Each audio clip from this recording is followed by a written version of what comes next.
ওম নমো ভগবতে বাসুদেবায়। জয় শ্রীকৃষ্ণ। রাধে রাধে। যে সকল ভক্তেরা 9 এপ্রিল বুধবার দিন এই একাদশী ব্রতটি পালন করেছিলেন তাদেরকে দ্বাদশী তিথিতে পালন করতে হবে কামদা একাদশী ব্রত। এই 9 এপ্রিল বুধবার দিন পালন করেছিলেন তাদেরকে পালন কার্য সম্পূর্ণ করতে হবে 10 এপ্রিল বৃহস্পতিবার দিন। এই ব্রতের পালন কার্য আপনাদেরকে সম্পূর্ণ করতে হবে 10 এপ্রিল বৃহস্পতিবার দিন, অর্থাৎ আজকের দিনে। যদি আপনারা সঠিক সময়ে পালন করতে না পারেন তবে সেই ব্রতের পূর্ণ ফল প্রাপ্ত করা যায় না। একাদশীর পালন যথাসময়ে মুনি ঋষিরা পালন করত। এমনকি অম্বরীশ মহারাজের একাদশী পালনের সুন্দর একটি পৌরাণিক কাহিনী রয়েছে শাস্ত্রে। যথাসময়ে পালন কার্য সম্পূর্ণ না হলে ব্রতে দোষ লাগে। এই কামদা একাদশীতে রয়েছে পক্ষবর্ধিনী মহা দ্বাদশী ব্রত। তো বলা হয়েছে একাদশী ব্রত চলাকালীন যদি কখনো দ্বাদশী ব্রত সংযুক্ত হয় তাহলে একাদশী ব্রত থেকে দ্বাদশী ব্রত পালন করাটাই সর্বোত্তম। অর্থাৎ সেই দ্বাদশীতে একাদশী ব্রত যারা পালন করে সেটাই হচ্ছে শ্রেষ্ঠ ব্রত। আচ্ছা, পক্ষবর্ধিনী মহা দ্বাদশী অমাবস্যা কিংবা পূর্ণিমা সম্পূর্ণ হয়ে প্রতিপদে কিছুমাত্র থাকলে তার পূর্বের দ্বাদশী তিথির নাম হয় পক্ষবর্ধিনী। এই অবস্থায় একাদশীর দিন উপবাস না করে দ্বাদশীতেই উপবাস করতে হয় প্রত্যেককে। অনন্ত কুলস বিনাশকারী এই দ্বাদশী পরিত্যাগকারীকে বহু বছর নরকে বাস করতে হয়। যে মাসে পক্ষবর্ধিনী হয় শ্রীহরির নাম অনুসারে তাকে ভক্তি ভরে পূজা অর্চনা আরাধনা করতে হয় সেই পক্ষবর্ধিনী দ্বাদশীতে বা মহা দ্বাদশীতে। হে ত্রিজগতের নাথ, আপনি এই সংসার সমুদ্রের নৌকা স্বরূপ পাপরূপ তৃণের জন্য মহা অনল নরক অগ্নির প্রশমনকারী, জন্ম মৃত্যুর জরা ব্যাধির মোচনকারী এই ভবসাগরে পতিত আমাকে আপনি কৃপা করে উদ্ধার করুন। হে পদ্মনাভ, আমার নিবেদিত এই অর্ঘ্য গ্রহণ করুন। আপনাকে আমি প্রণাম জানাই। এইভাবে শ্রীহরিকে অর্ঘ্য নিবেদন ও সুস্বাদু ফলমূল অর্পণ করতে হয়। এই পক্ষবর্ধিনী মহা দ্বাদশী ব্রত পালনের ফলে 10 সহস্র অশ্বমেধ যজ্ঞের ফল প্রাপ্ত করা যায়। তাহলে যে সমস্ত ভক্তেরা বুধবার দিন আপনারা এই কামদা একাদশীর ব্রতটি পালন করেছিলেন, মানে মহা পক্ষবর্ধিনী দ্বাদশী ব্রতটি পালন করেছিলেন, তো আপনাদেরকে পালন করতে হবে বৃহস্পতিবার দিন, অর্থাৎ 10 এপ্রিল বৃহস্পতিবার দিনে আপনাদের এই পক্ষবর্ধিনী মহা দ্বাদশী বা কামদা একাদশীর ব্রতটির পালন কার্য সম্পূর্ণ করতে হবে। যথাসময়ে পালন কার্য সম্পূর্ণ করতে না পারলে সেই ব্রতের পূর্ণ ফল প্রাপ্ত করা সম্ভব নয়। একাদশী ব্রতের পালনের দিন কিভাবে পালন করবেন, কোন মন্ত্রে পালন কার্য সম্পূর্ণ করতে হবে, পালনের সঠিক সময়, কোন উপায়ে পালন সম্পূর্ণ করলে ব্রতের পূর্ণ ফল প্রাপ্ত হবে, পরিবারের সুখ শান্তি সমৃদ্ধি ও সৌভাগ্যে ভরে উঠবে, বিস্তারিতভাবে জানতে পারবেন। নমস্কার, আমি দীপা। দেশ ও দেশের বাইরে থেকে যে সকল দর্শকেরা এই মুহূর্তে ভিডিওটি দেখতেছেন তাদের প্রত্যেককে সুস্বাগত জানাই রায়কিশোরী দীপা অর্থাৎ সনাতন ধর্মীয় তথ্যমূলক চ্যানেলে। আমি সর্বদাই চেষ্টা করি সনাতন ধর্মের এরকমই সকল গুরুত্বপূর্ণ বিষয়গুলি আপনাদের সামনে উপস্থাপন করতে, শেয়ার করতে। আসুন কিছুক্ষণ সময় প্রত্যেককে ধৈর্য ধরে আজকের এই পালন প্রসঙ্গে বিস্তারিত জেনে নিই। আশা করছি আপনি উপকৃত এবং সমৃদ্ধ হবেন। যদি ভালো লেগে থাকে অবশ্যই একটি লাইক করবেন। কমেন্টে ভক্তি, ভালোবাসা ও শ্রদ্ধার সহিত জয় শ্রীকৃষ্ণের জয়, জয় শ্রী বিষ্ণুর জয় অথবা আপনার ইষ্টদেবের নামটি একটি বারের জন্য হলেও লিখে জানাবার জন্য অনুরোধ রইল। চ্যানেলে নতুন হলে অবশ্যই চ্যানেলটি সাবস্ক্রাইব করবেন, বিনীত অনুরোধ করছি। পাশে থাকা নোটিফিকেশন বেল বাটনটি অল করে দিবেন। আর হ্যাঁ, অবশ্যই একজন সনাতনী বোনকে আপনারা সাপোর্ট করবেন, এটা আমি আশা রাখছি। তাহলে চলুন শুরু করি আজকের মূল ভিডিওটি। বিস্তারিতভাবে জানতে পারবেন। অবশ্যই মনোযোগের সহিত শুরু থেকে শেষ পর্যন্ত ভিডিওটি দেখবেন। পুরাকালে অম্বরীশ নামে একজন প্রসিদ্ধ রাজা ছিলেন। তিনি ছিলেন ভগবান বিষ্ণুর একনিষ্ঠ ভক্ত। তার কঠোর তপস্যায় সন্তুষ্ট হয়ে ভগবান বিষ্ণু তাকে তার সুদর্শন চক্র নিয়ন্ত্রণ করার ক্ষমতা প্রদান করেছিলেন। একবার অম্বরীশ মহারাজ এক মহাযজ্ঞের আয়োজন করে সমস্ত মুনি ঋষিদের আমন্ত্রণ জানায়। সঙ্গত কারণে মহর্ষি দুর্বাসাও ছিলেন সেই যজ্ঞের আমন্ত্রিত অতিথি। এই মহাযজ্ঞের শুরু থেকে শেষ পর্যন্ত রাজা অম্বরীশ উপবাসী ছিলেন। যজ্ঞের শেষে রাজা অম্বরীশ যখন উপবাস ভঙ্গ করবেন, একাদশীর উপবাস মানে পারণের দিন, ঠিক তখনই ঋষি দুর্বাসা তাকে অপেক্ষা করতে বলে নদীতে স্নান করতে যান। কিন্তু দীর্ঘক্ষণ অপেক্ষার পরেও ঋষি দুর্বাসা স্নান থেকে ফিরলেন না। এদিকে ক্ষুধায় কাতর অম্বরীশ অন্যান্য মুনি ঋষিদের অনুমতি নিয়ে শুধুমাত্র জল পান করেছিলেন। ঠিক সেই সময় যজ্ঞস্থলে উপস্থিত হন ঋষি দুর্বাসা। তিনি বুঝলেন তার জন্য অপেক্ষা না করেই রাজা অম্বরীশ তার উপবাস ভঙ্গ করেছেন। স্বভাবতই ক্রোধের অগ্নি প্রজ্বলিত হলো তার হৃদয়ে। তার সেই তেজ থেকে জন্ম নিল এক বিকট দর্শন, রক্তপিপাসু রাক্ষসের। সেই রাক্ষস তেড়ে এলো রাজা অম্বরীশের দিকে। উপায়ান্তর না দেখে মহারাজ অম্বরীশ শ্রীহরিকে স্মরণ করে তার সুদর্শন চক্রকে আহ্বান করলেন। এক নিমিষেই সুদর্শন চক্র সেই রাক্ষসকে ছিন্ন ভিন্ন করে ধাবিত হলো ঋষি দুর্বাসার দিকে। অবস্থা বেগতিক দেখে ঋষি দুর্বাসা সেখান থেকে পলায়ন করতে শুরু করলেন। কিন্তু তিনি যেখানেই যান সুদর্শন চক্র তার পিছু পিছু সেখানে গিয়েই তাকে হত্যা করতে উদ্যত হয়। এবার কোনো উপায় না দেখে ঋষি দুর্বাসা একে একে দেবরাজ ইন্দ্র, প্রজাপতি ব্রহ্মা, দেবাদিদেব মহাদেব ও শ্রীবিষ্ণুর কাছে অনুরোধ করেন। কিন্তু তাদের সবাই সুদর্শন চক্রকে থামাতে পারবেন না বলে জানিয়ে দেন। তবে নারায়ণ তাকে পরামর্শ দেন অম্বরীশের কাছে ক্ষমা প্রার্থনা করতে। নারায়ণের পরামর্শ মতো ঋষি দুর্বাসা অম্বরীশের কাছে ক্ষমা প্রার্থনা করেন এবং ভবিষ্যতে তিনি তার ক্রোধ সংগ্রহণ করে অভিশাপ দেওয়া থেকে বিরত থাকবেন বলে অঙ্গীকার করেন। এরপর মহারাজ অম্বরীশ সুদর্শন চক্রকে শান্ত করেন এবং এভাবেই ঋষি দুর্বাসার সে যাত্রায় তিনি প্রাণ বাঁচালেন। আর এভাবেই দুর্বাসার গর্ব এবং দর্প ক্ষোভ হয়েছিল। 10 এপ্রিল বৃহস্পতিবার দিন কামদা একাদশীর পারণের দিন, অর্থাৎ আজ হচ্ছে দ্বাদশী তিথি। যে সকল ভক্তেরা এই কামদা একাদশী ব্রতটি আপনারা বুধবার পালন করেছিলেন তারা অবশ্যই আজকের দিনে অবশ্যই পারণ সম্পূর্ণ করবেন। পারণ হচ্ছে সর্বপাপ বিনাশক, পুণ্যদায়িনী, পুণ্য পবিত্র এই পারণ তিথি। এই একাদশীর ব্রতটি আমরা পালন করেছিলাম।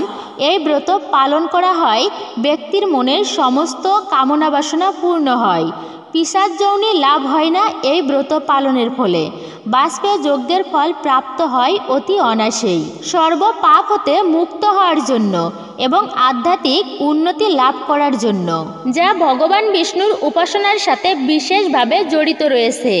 যে সকল ভক্তেরা এই কামদা একাদশীর ব্রতটি পালন করেছিলেন তারা অবশ্যই সকল পাপ হতে মুক্তি পাবেন। অর্থাৎ এই ব্রত পালনের উদ্দেশ্য হল ভগবান শ্রীহরি বিষ্ণুর প্রীতি বিধান, অতীতের পাপকর্মের ফল মুক্ত হওয়া, জন্ম জন্মার্জিত পাপরাশি বিধৌত হওয়ার জন্য এবং ভগবান বিষ্ণুর পূজা করা ঠাকুর পুজোর প্রতি বেশি গুরুত্ব দেওয়া হয়েছে। অনেকের বিভিন্ন ধরনের মনের বাসনা থাকে। এই দিনে আপনারা যারা ব্রত রেখেছিলেন তারা নিশ্চয়ই ভগবান শ্রীহরি বিষ্ণুর সহিত দেবী লক্ষ্মীর পূজা অর্চনা করেছেন। আর এই মহা দ্বাদশীর দিনে ভক্তি ও নিষ্ঠার সহিত অবশ্যই আপনাদের এই একাদশীর পালন করতে হবে। পালন কার্য কীভাবে সম্পূর্ণ করবেন আপনারা সবটা জানানো হবে, তাই মনোযোগের সহিত অবশ্যই ভিডিওটি দেখুন এবং শ্রবণ করুন। এই একাদশী ব্রত পালন করার পর কেন আমাদেরকে দ্বাদশী তিথিতে পালন সম্পূর্ণ করতে হয়। একাদশী ব্রতের পালন, এই পালন হচ্ছে একাদশী ব্রতের অংশস্বরূপ। মূলত একাদশী পালিত হয় 3 দিন ব্যাপী।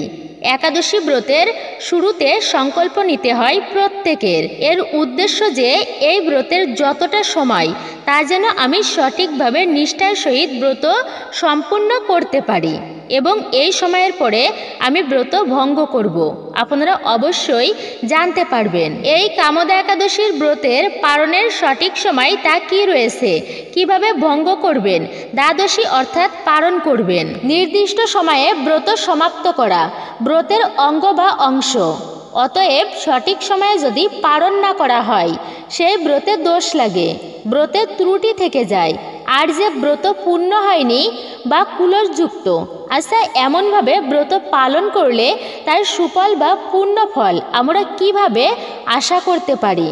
তাই উপবাস সমাপ্ত করার পর নির্ধারিত সময়ে পালন করা অবশ্যই কর্তব্য। তাই সমস্ত ভক্তেরা এই শুভ সময়ে এই কামদা একাদশী ব্রতের পালন করতে হবে আপনাদের। যদি নির্ধারিত সময়ে পালন না করেন একাদশী ব্রত সম্পূর্ণ হয় না।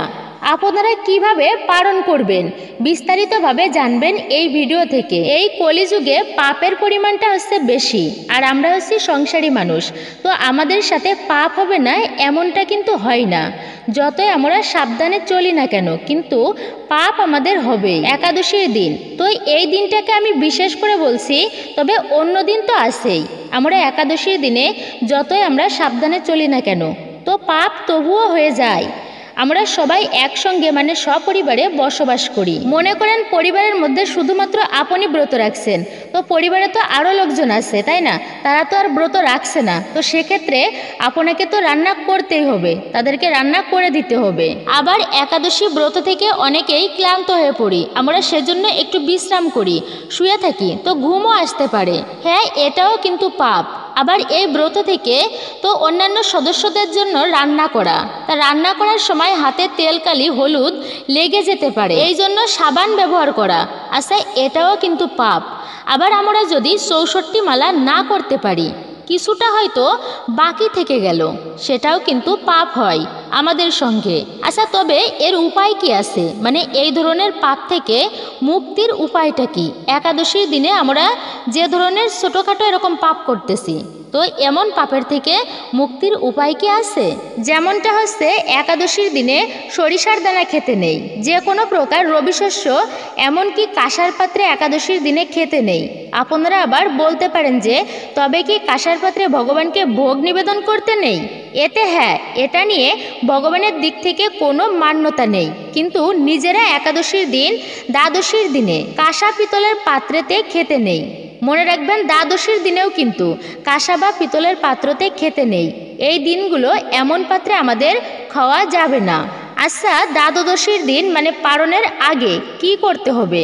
তাহলে একাদশীর দিনে যেটুকু পাপ আমাদের সাথে হয়ে যায় জানতে বা অজান্তে, দ্বাদশীর দিন মানে পালনের দিনে সেই পাপটুকু মুছে যাবে, বিনষ্ট হয়ে যাবে যদি আমরা এই কার্যগুলো করি। গুরু বশিষ্ঠমণি বলেছে রাজা মানদাতাকে, হে রাজন, একাদশীর দিন এই সমস্ত পাপগুলো হলে দ্বাদশীর দিন এই কার্য করলে সেই পাপের ক্ষমা হয়ে যায়।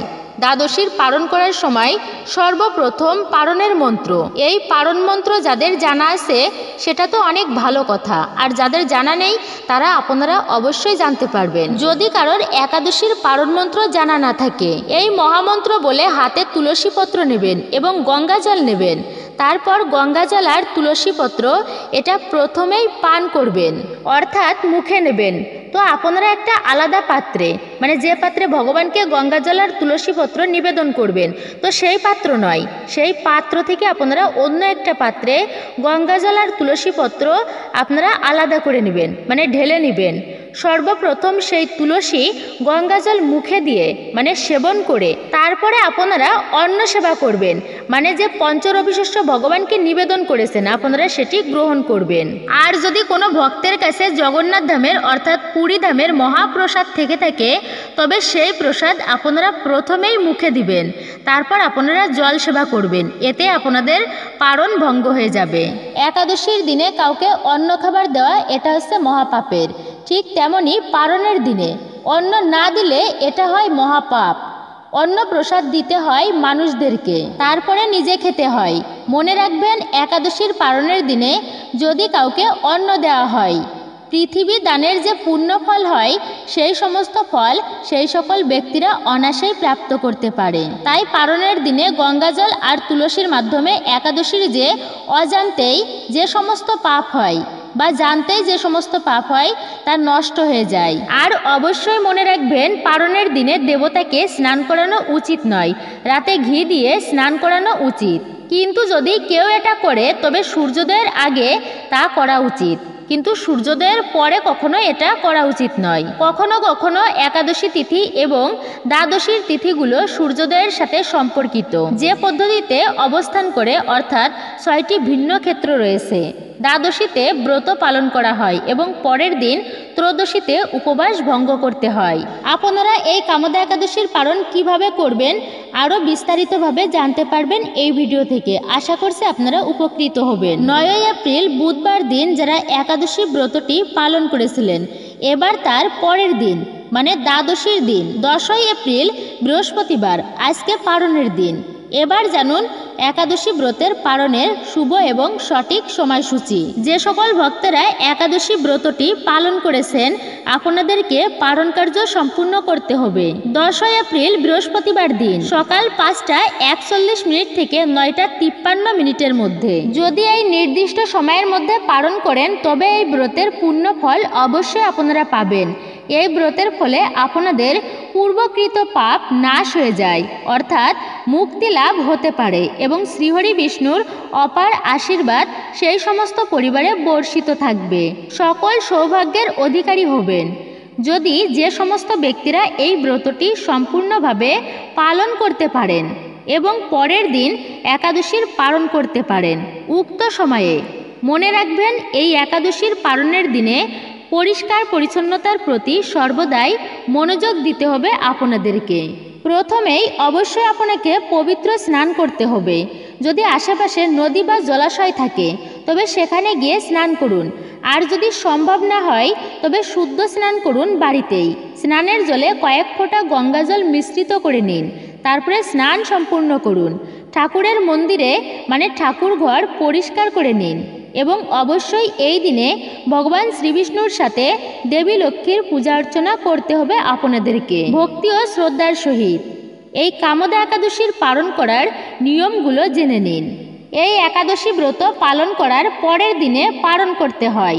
পালনের যে সময়টা আমি বলেছি সেই সময়ের মধ্যে ভগবানকে পঞ্চ রবিশস্য নিবেদন করে পারণ মন্ত্র উচ্চারণ করে সেই প্রসাদী গ্রহণ করে পারণ সম্পূর্ণ করতে হয়। সেই সময়ের মধ্যে ভগবানকে পঞ্চ রবিশস্য নিবেদন করে পারণ মন্ত্র উচ্চারণ করে সেই প্রসাদী গ্রহণ করে পারণ সম্পূর্ণ করতে হয়। আর এই পারণ মন্ত্র 3 বার জপ করতে হবে আপনাদেরকে। একাদশম নিরাহার ব্রত নানেন কেশবা প্রসিদ সুমুখনাথ জ্ঞান দৃষ্টি প্রদভব। একাদশম নিরাহার ব্রত নানেন কেশবা প্রসিদ সুমুখনাথ জ্ঞান দৃষ্টি প্রদভব। একাদশম নিরাহার ব্রত নানেন কেশবা প্রসিদ সুমুখনাথ জ্ঞান দৃষ্টি প্রদভব।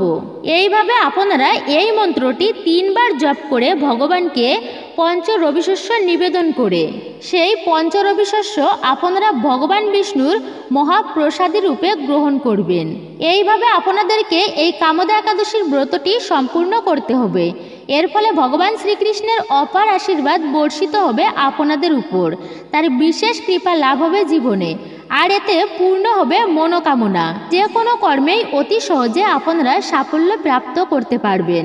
আর একবার ভগবান বিষ্ণু যদি কোনো ভক্তের প্রতি প্রসন্ন হয়ে যান তাহলে তার দারিদ্রতা দুঃখ কষ্টের মোচন হয়, পরিবারে অখণ্ড সৌভাগ্য প্রাপ্তি হয়। সঠিকভাবে একাদশী ব্রতের পালন সম্পূর্ণ না করলে কোনো পূর্ণ ফল পাওয়া যায় না।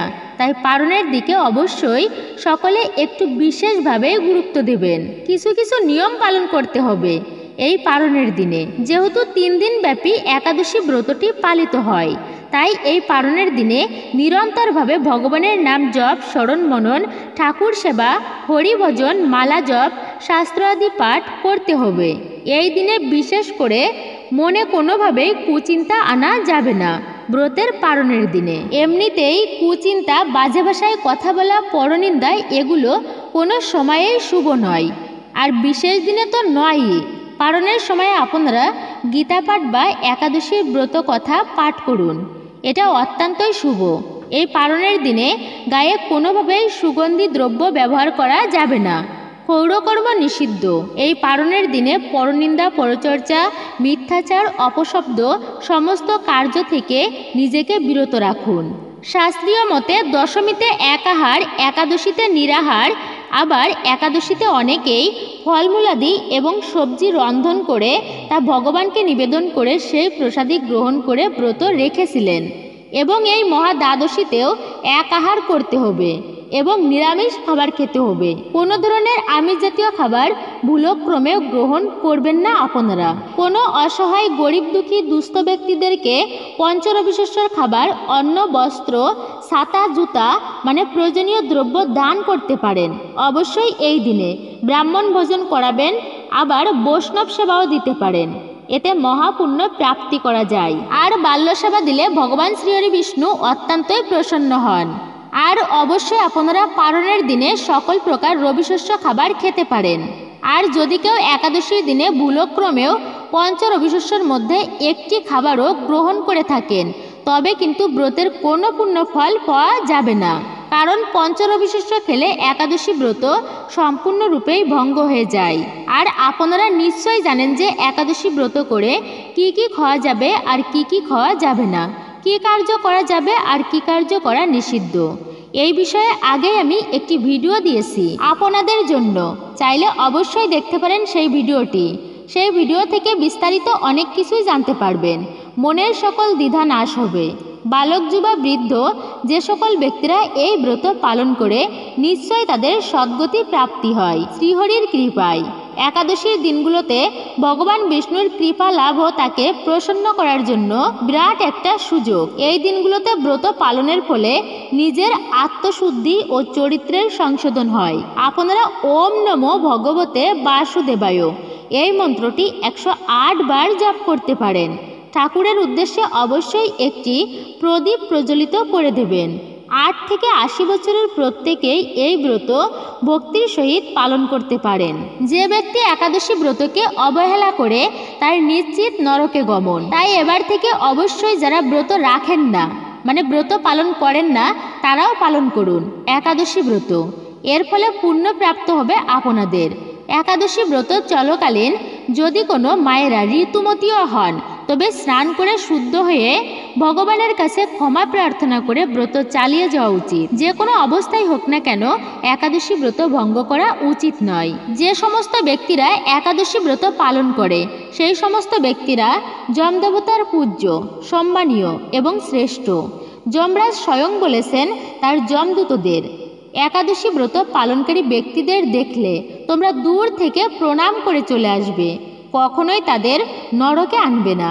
আর এই যে 16 নাম 32 অক্ষর কলিযুগের মহানাম সংকীর্তন, হরে কৃষ্ণ কৃষ্ণ কৃষ্ণ হরে হরে, হরে রাম রাম রাম হরে হরে, অবশ্যই আপনারা যতবার পারবেন জপ করবেন। দেখবেন মনের ভেতর হঠাৎই দৈবিক আনন্দ চলে আসবে, শান্তি পাবেন অবিরাম জপের ফলে। কোনো কারণে মনে আঘাত পেয়েছেন, কোনো বিষয়ে দুশ্চিন্তায় আছেন, তবে একটিবার আসুন নির্জনে বসে, আর এই নির্জনে বসে আপন মনে জপ করুন এই মহানাম। আপনারা নিজেরাই বুঝতে পারবেন এই নাম জপের উপকারিতা। ব্রত পালন সম্পূর্ণ হলে সঠিকভাবে সমস্ত যজ্ঞের ফল প্রাপ্ত হয়। ভয়ানক ভয়ানক পাপ রয়েছে, সেই পাপ থেকেও মুক্তি মেলে। তো আসুন এবার একটি বারের জন্য হলেও এই কামদা একাদশীর ব্রত কথাটি আজকের দিনে শ্রবণ করি। শ্রবণম মঙ্গলম, মনে রাখবেন শ্রবণে মঙ্গল সাধিত হয়, আপনারা উপকৃত হবেন। কখনোই অসম্পূর্ণ শ্রবণ করতে নেই, তাই আমি অনুরোধ করব অবশ্যই ভিডিওটি শেষ পর্যন্ত দেখুন। চৈত্র মাসের শুক্লপক্ষের কামদা একাদশীর ব্রত মাহাত্ম্য বরাহ পুরাণে বর্ণিত আছে।